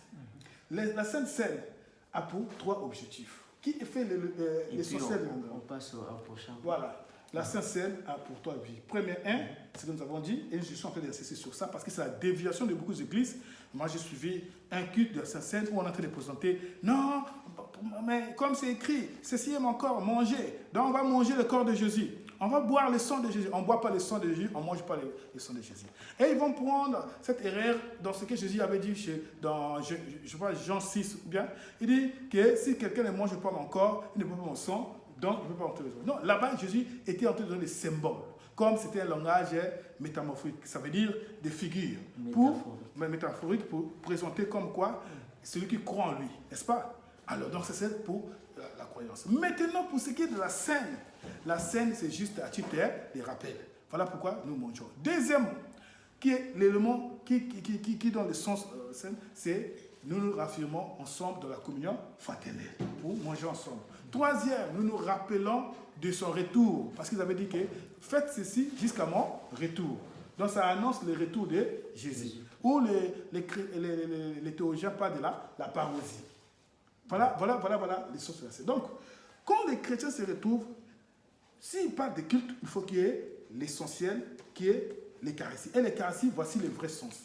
Et quand il n'y a pas l'Eucharistie, les chrétiens, ils font ce qu'on appelle le culte abrégé, qui n'est pas complet. Pourquoi le culte abrégé? C'est parce que Paul avait dit que toutefois que vous allez participer à cette scène qui est la table du Seigneur, vous devez être juste parce qu'il y a des conséquences si vous n'êtes pas juste.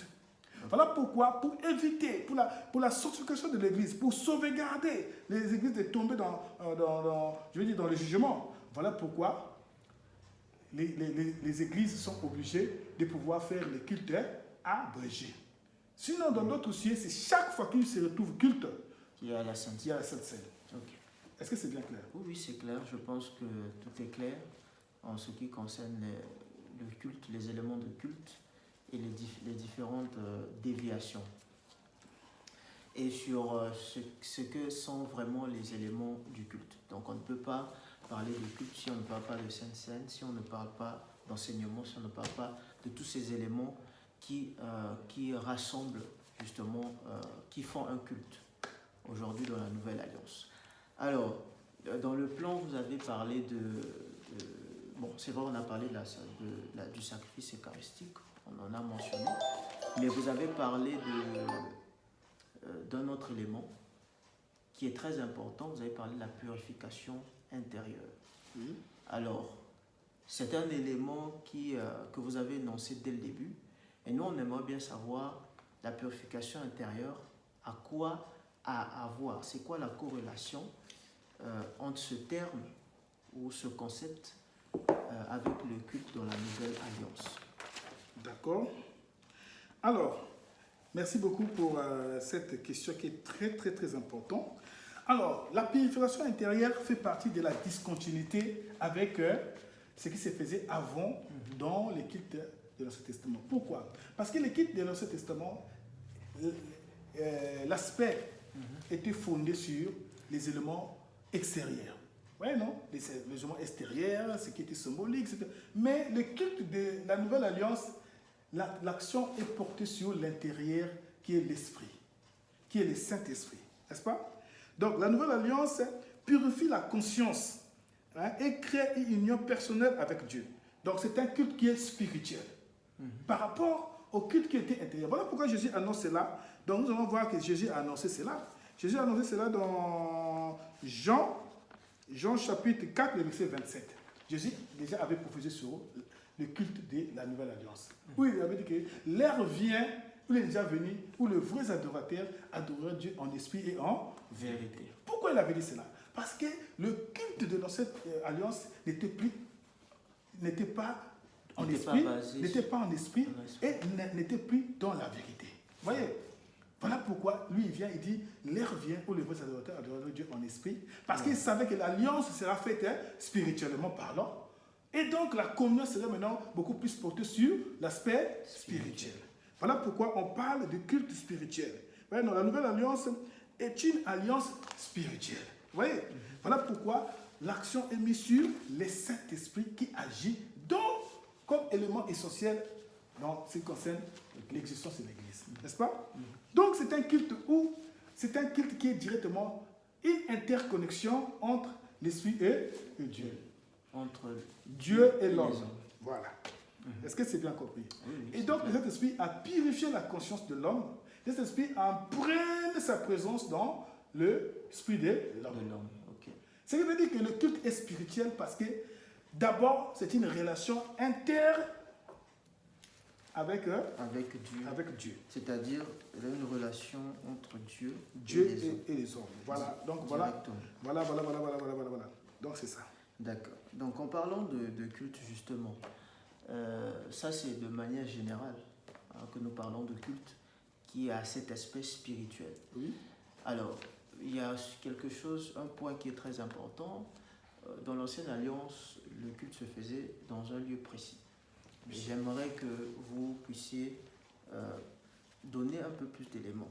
C'est-à-dire que pour que les chrétiens aujourd'hui Oui. comprennent véritablement c'est quoi le culte aujourd'hui.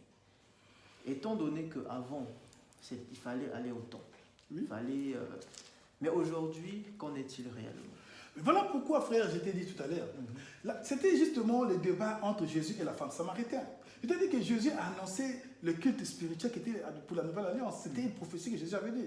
Parce que la femme, lui, elle est en train de dire à Jésus en tant que juif, que vous, les juifs, vous croyez que Dieu est dans le temple. Mais nous, les Samaritains, nous disons que Dieu est sous la montagne. Parce que c'est là où Dieu avait donné l'alliance. C'est là où Dieu a établi l'alliance. Il avait communiqué les termes de l'alliance, n'est-ce pas? C'était un débat théologique. Mais pendant ce temps, la femme en question n'était pas aussi vraie. Parce qu'elle, elle était déjà dans l'adultère. Vous voyez? Donc Jésus la regarde, Jésus voit qu'elle est en train de discuter sur Dieu, sur des débats théologiques. Mais dans le fond, elle n'est pas vraie. Il s'est dit non. De toute façon, c'était aussi l'image de tous ceux-là qui étaient le peuple de ces temps-là. Que ce soit pour les Samaritains, que ce soit pour les Juifs. Et ils étaient toujours là dans le débat des choses que Dieu a fait, sur le rituel, sur le symbole, sur le sacrifice, sur tout. Mais ils n'étaient pas vrais. Et Jésus avait compris. Jésus a dit, écoute, femme, l'heure vient où Dieu cherche les vrais adorateurs. Ça sera plus dans le temple. Parce que Jésus savait déjà que quand il est venu, il représente les sacrifices parfaits. Et c'est lui qui est venu pour accomplir les sacrifices suprêmes qui va réconcilier Dieu et les hommes, mais ça sera spirituel, n'est-ce pas? Et il lui dit en vérité que l'heure vient où les vrais adorateurs adorent Dieu en esprit en vérité. Pourquoi en esprit? Parce que la nouvelle alliance est fondée sur la communion intime avec Dieu, n'est-ce pas? Et cette communion-là n'a pas besoin de temple. Parce qu'aujourd'hui même, certains chrétiens qui ne sont pas bien faits, ils pensent qu'il faut qu'il y ait un temple bien construit avec des constructions compliquées, accessoires ou comment, pour dire que voilà, il y a culte. Or, le culte chrétien est fondé sur l'union avec Dieu, entre Dieu et son peuple qui sont des chrétiens, et qui sont soit une personne intercommunion avec Dieu, ou soit l'ensemble de ceux qui se retrouvent pour adorer Dieu. C'est ce qu'on appelle le culte. Donc le culte n'a pas besoin de temples comme la femme samaritaine était en train de faire de la polémique entre ce qui s'est passé dans le lieu saint qui était sur la montagne et soit dans le culte, parce que les Juifs pensaient que Dieu était dans le temple.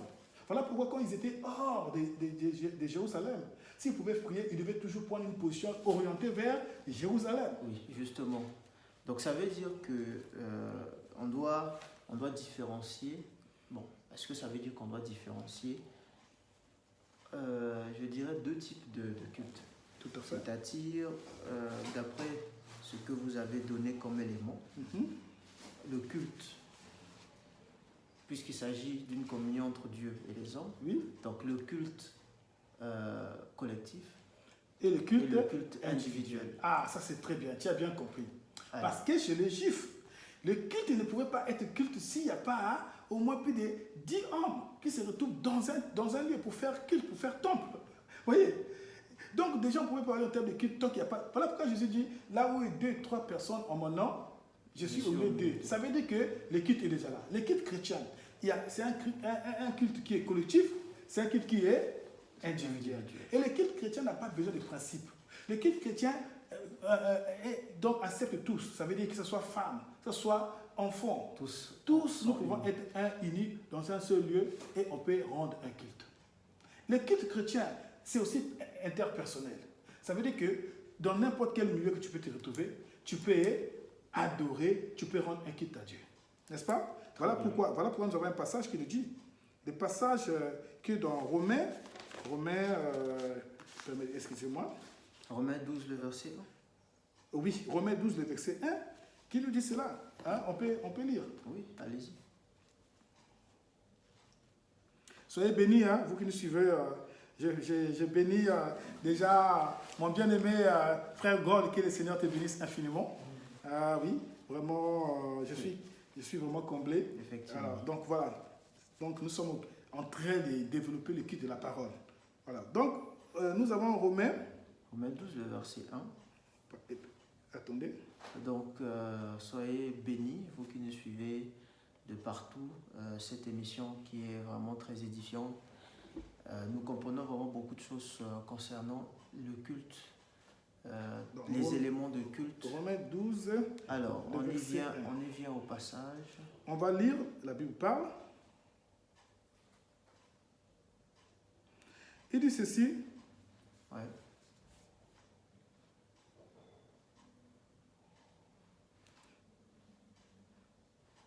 Là, j'ai une version en français.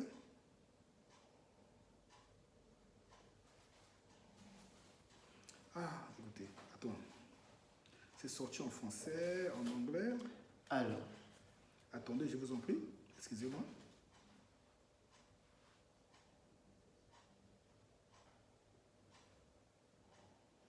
Voilà.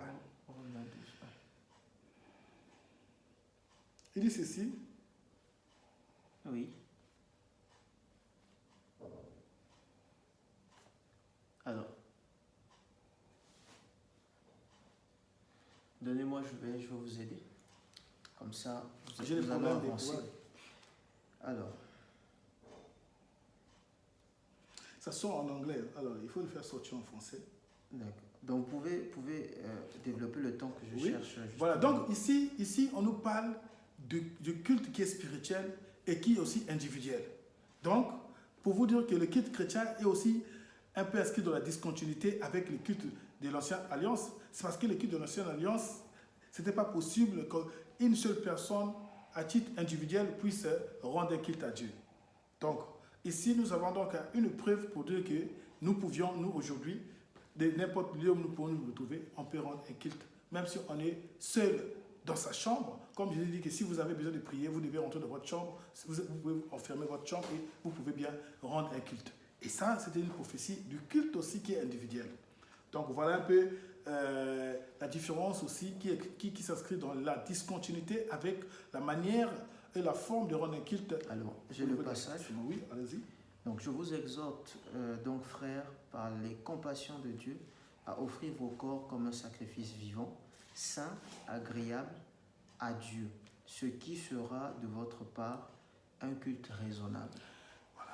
Donc, l'aspect est mis aussi sur l'attitude de celui qui rend un culte à Dieu. Okay. Ça veut dire qu'on ne parle pas en termes des offrandes ou des sacrifices pour justement confondre avec ceux-là qui font la flagellation, mais ici, on prend la vie même, le témoignage même de la personne qui confesse Jésus, de pouvoir être un modèle, de pouvoir vraiment démontrer ce qu'on appelle vraiment que quelqu'un qui est brisé par la grâce, quelqu'un qui manifeste la foi, vraiment avec toutes les vertus du fruit de l'esprit ou de la sanctification. Donc, c'est ce qui fait de telle sorte que le culte chrétien est aussi un culte individuel et spirituel. Vous voyez? Voilà pourquoi il dit, je vous exhorte par les compassions de Christ à offrir vos corps comme étant un sacrifice vivant, n'est-ce pas? Agréable à Dieu. Ce qui sera un culte raisonnable. Ça veut dire que chaque chrétien est préparé à d'abord avoir un culte personnel, de pouvoir bien être, je veux dire, sanctifié et de pouvoir avoir une relation qui doit être une relation juste avec Dieu, une relation sainte, et qui va le préparer à entrer dans la communion des saints pour pouvoir rendre un culte collectif. Agréable. Donc, participons comme étant un culte qui sera raisonnable et agréable à Dieu. Amen. Donc, nous avons effectivement compris ces points-là. Donc, aujourd'hui, concernant le culte, il ne s'agit plus des sacrifices, il ne s'agit plus des symboles qui étaient dans l'ancienne alliance. On mettait beaucoup l'accent sur des symboles physiques, sur les sacrifices.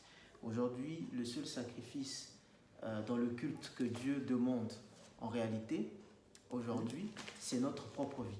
C'est-à-dire, nous devons être justes, nous devons avoir ce culte personnel, cette intimité avec Dieu, pour pouvoir également participer, être dans un culte collectif selon sa volonté. Voilà.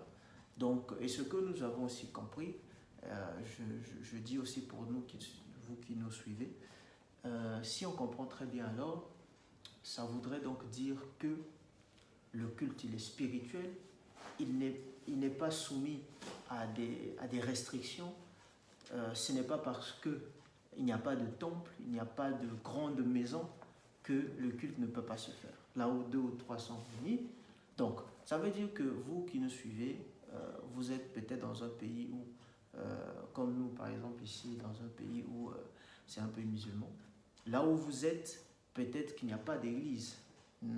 Mais sachez que lorsque vous vous retrouvez 2, 3 chrétiens, sachez que vous pouvez rendre culte.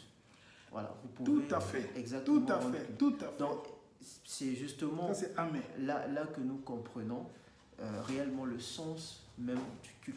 Tout à fait. Et donc, juste sur ce point-là, nous comprenons, pour ne pas qu'un chrétien puisse se brider, c'est-à-dire que lorsqu'il ne voit pas d'église, il ne voit pas de temple, il se dit « Ah non, de toute façon, je ne peux plus rendre culte, de toute façon, ça ne sert à rien », il est découragé. Mais c'est pour nous encourager à dire que partout où vous partez, si vous trouvez vos frères chrétiens, sachez que vous pouvez rendre culte. Alors, aujourd'hui, nous constatons que beaucoup n'ont pas cette lumière, ne sont pas assez éclairés sur ces points-là. Alors, nous, on aimerait bien déjà que vous nous puissiez nous donner des indications sur certaines déviations par rapport à la conception même du culte. D'autres éléments, parce que vous avez donné sur la messe, mais nous, on aimerait avoir quand même d'autres éléments pour nous guider, selon ce que la Bible également nous donne de comprendre. Voilà. Bon, d'autres éléments, c'est que d'autres personnes ont tendance à prendre ce qui est, qui est inscrit dans la discontinuité, à ramener dans la nouvelle alliance, par faute des compréhensions et des connaissances. Vous voyez, nous sommes en train de vouloir, comment dirais-je, bafouer ce que Jésus a fait sur la croix et ce que le Saint-Esprit est venu y instaurer. Vous voyez, comme quoi, nous allons voir par exemple dans certaines églises. Dans certaines églises, déjà, le culte, tout à l'heure je disais, il y a encore les temples, il faut les temples. Ils donnent beaucoup plus l'action sur les temples. D'autres églises, tu vois les pasteurs, ils vont piller les poches des fidèles. Pourquoi? Pour construire un temple. Et les temples vont prendre beaucoup de valeurs par rapport à l'aspect intérieur qui est donc le culte spirituel. Vous voyez?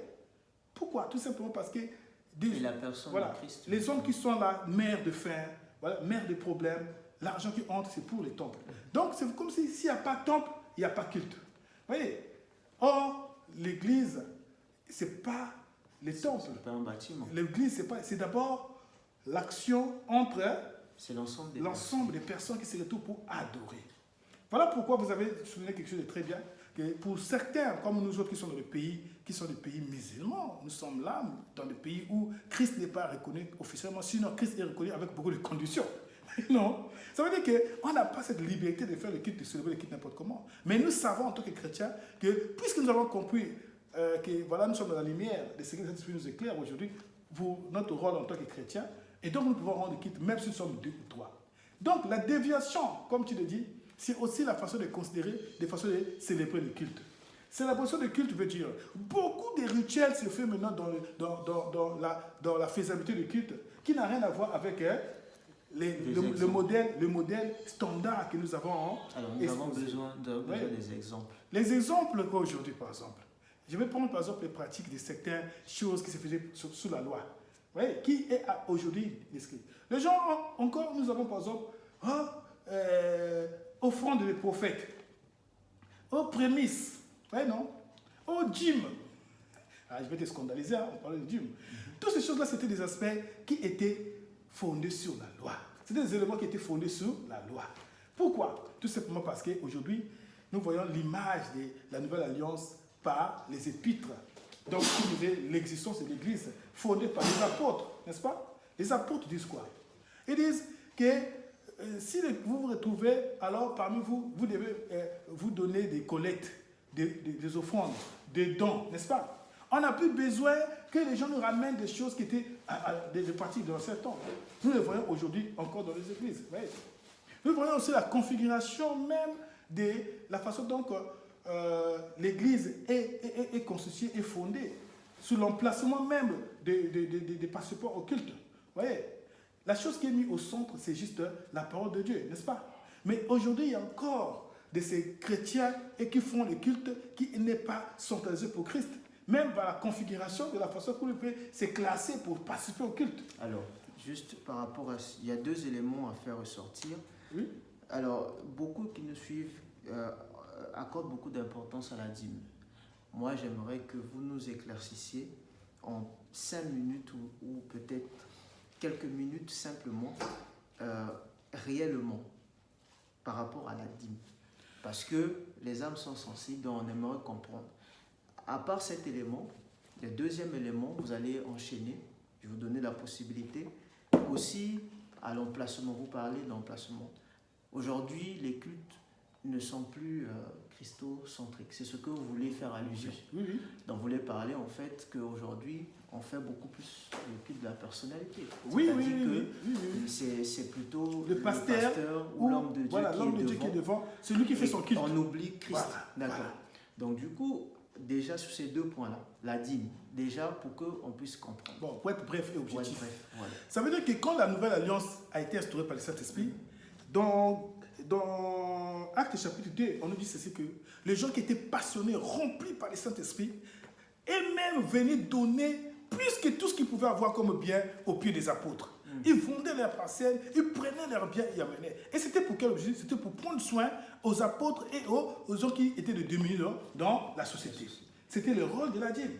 Pourquoi? Parce que la dîme était sous la loi, c'était le 10e de ce que tu peux avoir. Dieu avait conditionné les gens pour être pas ingrats, pour amener quelque chose.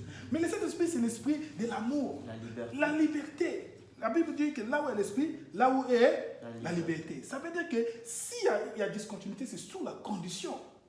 Le Saint-Esprit, c'est l'Esprit Saint rempli d'amour qui te donne cette volonté passionnée par Christ de pouvoir donner mieux que ce que tu peux donner, à la mesure du possible. Donc en réalité, Dieu, si nous sommes remplis de son amour, nous allons donner plus que ce que nous pouvons le 10e même. Voilà, vous pouvez donner mieux que ça. Voilà pourquoi Paul dit, donnez selon ce que vous pouvez et donnez selon la liberté de cœur. Et là, Paul parle des offrandes, Paul parle de dons. Vous voyez, mais Paul n'a jamais parlé, il n'y a aucun, je dis bien, aucun apôtre de la Nouvelle Alliance a fait mention de la dîme parce que c'était bas, parce que c'était conditionné. Vous voyez. Mais le Saint-Esprit est venu. Le Saint-Esprit est venu, il a touché le cœur des gens. Aujourd'hui, les hommes donnent autant qu'on peut. Et ils donnent à la mesure qu'ils peuvent. Donc si aujourd'hui, les gens vont faire des polémiques sur la dîme, c'est parce qu'il y a une immaturité sur la connaissance de la chose. Autrement dit, c'est ces termes que nous sommes en train de parler de la discontinuité et la continuité. Très bien. Alors, sur la question maintenant, sur le deuxième point que j'ai énoncé, sur le culte de la personnalité. Bien aimés frères et sœurs, nous devons reconnaître que le culte chrétien est christocentrique, mais pas anthropocentrique. Anthropocentrique veut dire l'homme est au centre. Mais les Christ chrétiens, on dit la différence parmi la chose qui fait la discontinuité avec de la Nouvelle Alliance et l'Ancienne Alliance, c'est que la Nouvelle Alliance est fondée sur le Christ qui est au centre. Celui qui nous accorde la grâce de pouvoir être là et nous rendons grâce à lui parce que nous sommes sauvés par lui et c'est lui qui nous a réconciliés avec le Père. N'est-ce pas? Par les sacrifices suprêmes. Maintenant, ce qui est dommage, c'est que vous allez voir que beaucoup de chrétiens qui se retrouvent dans des réunions d'adoration, autrement dit des assemblées, vous allez voir que c'est le pasteur qui est au centre. C'est l'homme de Dieu qui est au centre. Comment vous allez me dire comment? Ça veut dire que, déjà même, on ignore que les sacerdoces que nous avons, c'est un sacerdoce universel, qui est fondé sur la centralisation de Christ, mais qui est universel. Ça veut dire que tous nous sommes pareils. Il n'y a plus quelqu'un qui est plus que l'autre. Sauf qu'il y a d'autres qu'on a mis à part, ils sont dans le sacerdoce ministériel. Le sacerdoce ministériel permet à ce que certaines personnes soient distinguées justement pour l'homélie de la parole. N'est-ce pas? Mais cela ne leur donne pas le droit de pouvoir prendre, la place de Christ. Comme vous allez voir, par exemple, certaines églises, vous arrivez au lieu de culte, à la tête, vous allez voir devant l'estrade, ou comment on appelle ça, l'autel, vous allez voir le trône du pasteur. Le trône du pasteur, le pasteur a mis son trône, il est assis là, comme si vous venez pour lui, comme si c'était lui le roi. Et vous allez voir même à côté, c'est le trône de maman pasteur. Vous voyez, dès que vous arrivez, vous allez comprendre que celui-là, l'homme qui est bien vêtu, l'homme qui est bien posé, c'est lui le pasteur. Ça, c'est le culte de la personnalité.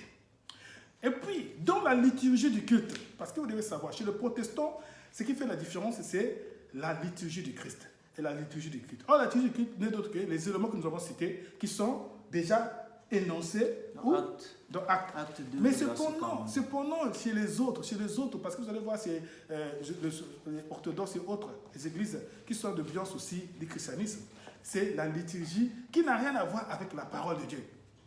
Ça, nous mettons sur le côté. Nous parlons plutôt des églises protestantes évangéliques, frères et sœurs. C'est plutôt le moi du pasteur qui est à la tête. Vous voyez, ça veut dire que vous allez voir qu'ils vont donner moins d'importance à la parole de Dieu, moins d'importance, je veux dire, à tout ce qui est essentiel comme élément essentiel dans le culte, plutôt à autre chose qui n'a rien à voir avec la vérité. Voilà. Très bien. Donc, alors ce qu'on doit comprendre, c'est que on parle de continuité. Je vais vous faire un résumé de ce qu'on a vu. Je pense qu'on a déjà, on a carrément passé sur tous les éléments. Tout à fait. De ce qui devait être dit aujourd'hui. Donc on a pris le temps vraiment d'étudier cela. Donc lorsqu'on parle du thème, on a évoqué la discontinuité, la continuité. Aujourd'hui, c'est le même Dieu que nous adorons, le Dieu qui agit dans l'Ancienne Alliance, c'est-à-dire, si vous voulez, dans l'Ancien Testament, c'est le même qui agit dans le Nouveau Testament. Il est venu inaugurer une nouvelle dispensation, il est venu inaugurer un nouveau temps, et c'est l'Église aujourd'hui qui est son peuple. Voilà. Et comme il y a un Dieu, il y a forcément un culte. Et ce culte, il est spirituel. Il n'est plus basé sur des symboles ou des aspects religieux. C'est-à-dire, ce n'est plus un culte religieux. Ce n'est plus un culte basé sur des restrictions ou sur des lois restrictives. D'accord? Il est basé sur une seule loi fondamentale qui est la loi de l'amour. Comme nous l'enseigne la parole de Dieu dans Romains 8, verset 1, c'est-à-dire la loi de l'esprit de vie, la loi de l'amour. Et aujourd'hui, on n'est plus conditionné. C'est notre amour pour le Seigneur qui nous pousse à lui donner davantage, à poser certaines actions. Et nous comprenons que le culte aujourd'hui dans la Nouvelle Alliance n'est pas limité, n'est pas réduit au bâtiment, n'est pas réduit au nombre de personnes. Là où 2 ou 3 sont réunis, voici le culte qui se fait. Un culte spirituel qui n'a que pour objet notre vie que nous présentons devant le trône de Dieu. Ce n'est que notre vie que nous présentons, c'est-à-dire une vie qui lui doit être agréable, c'est-à-dire une vie agréable, comme on a lu dans le passage de Romains 12, le verset 1, où on nous exhorte à être des sacrifices vivants, agréables, pour rendre un culte raisonnable. Donc, voici un peu ce qu'est le culte aujourd'hui, ce qui se fait dans l'Église, d'accord? Donc, voilà un peu le tout. Le culte est christocentré, qui n'est pas centré sur une personne, il n'est pas centré sur un élément donné, c'est juste sur le Christ. Donc, je pense qu'on a fait le tour de la question. Oui, je donne la conclusion. Je dis la conclusion parce qu'on a fait. Simplement l'homme de Dieu conclure. Donc, c'est la conclusion. Alors, la conclusion est que nous devons savoir la discontinuité du culte de l'alliance, de l'ancienne alliance, nous rappelle que Dieu est un Dieu de nouveauté et de changement.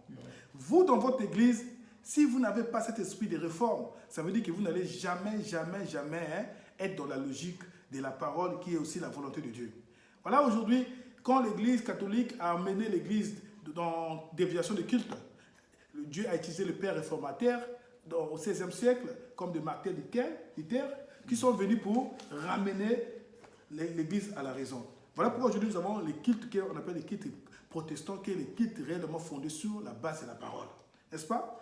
Donc, nous devons savoir que l'église, si vous avez suivi, vous avez compris, et vous avez vu chez vous, il y a une déviation, s'il vous plaît, frères et sœurs, ramenez les pasteurs ou ramener les conseils, ramener l'Église à la raison. Car l'Église est aussi notre Dieu, je veux dire, notre Dieu, c'est un Dieu de changement, un Dieu de nouveauté. N'est-ce pas? La continuité de la nouvelle alliance, frères et sœurs, nous montre que Dieu est fidèle et constant dans son amour et dans sa grâce. Nous sommes appelés à vivre selon la nouvelle alliance guidée par le Saint-Esprit et animée par la foi et la grâce. Nous devons savoir que l'élément central qui constitue le culte dans la nouvelle alliance, c'est le Saint-Esprit. L'action est portée sur le Saint-Esprit qui est l'élément fondamental. C'est le Saint-Esprit qui fait vivre l'Église et qui conduit le culte dans la nouvelle alliance. Donc, si aujourd'hui, nous avons à célébrer la Pentecôte ou à reconnaître la Pentecôte comme étant action qui a été faite pour cet esprit béni, c'est là où nous allons comprendre l'essence même du culte qui est fondé sur la personne de Jésus et animée par le Saint-Esprit. Que Dieu vous bénisse de partout où vous êtes. Alors, très bien, donc nous avons terminé notre émission. Que Dieu vous bénisse abondamment de partout où vous êtes. Que Dieu encore vous fortifie et n'hésitez pas à suivre de nouveau cet enseignement, à ruminer ces paroles, à aller chercher, à faire des recherches et à toujours être attentif, à vous plonger dans les Écritures pour ne pas être balancé par tout vent de doctrine. Donc que Dieu vous bénisse abondamment et on vous dit tout simplement à la prochaine pour un autre numéro de La Bible parle. Merci. Que Dieu vous bénisse, que Dieu touche celui qui est encore dans les ténèbres, afin qu'il puisse revenir à la lumière, comme Dieu, c'était un Dieu de lumière, parce que l'ancienne alliance était l'ombre des choses à venir, et Dieu a apporté la lumière, qui est donc la lumière du jour de la justice du salut, c'est Jésus. Et que vous, qui ne croyez pas, que Dieu vous touche, afin que vous puissiez croire qu'avec Jésus, nous sommes encore dans la nouvelle alliance, où nous sommes encore en communion intime et interne avec les autres. Que Dieu vous bénisse, que Dieu vous bénisse. Au revoir.